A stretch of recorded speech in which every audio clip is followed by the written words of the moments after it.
আসসালামু আলাইকুম, কেমন আছেন সবাই? আশা করি খুব ভালো আছেন। ডিউটি শেষ, যাচ্ছিলাম এই রাস্তা দিয়ে, তো একটা জিনিস দেখে চোখ আটকে গেল। আপনাদের একটু দেখাই, বিড়াল ছানা দেখেন।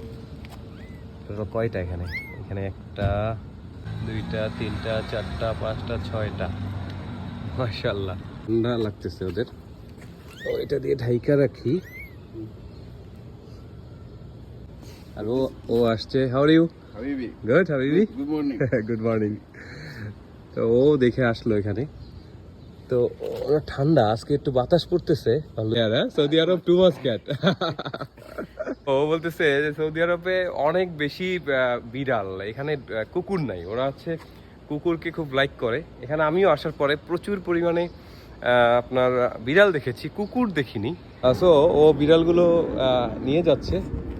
ওকে, এইখানে আছে বিড়ালগুলো, তো ও নিয়ে যাচ্ছে। Okay, thank you. Bro, thank you. Thank you bro. তো ও বললো যে এখানে থাকাটা সেফ না, বড় বড় ইঁদুর আছে, ইঁদুর খেয়ে ফেলতে পারে। তো নিয়ে গেল। তো ওদের জন্য শুভকামনা। আল্লাহ হাফেজ।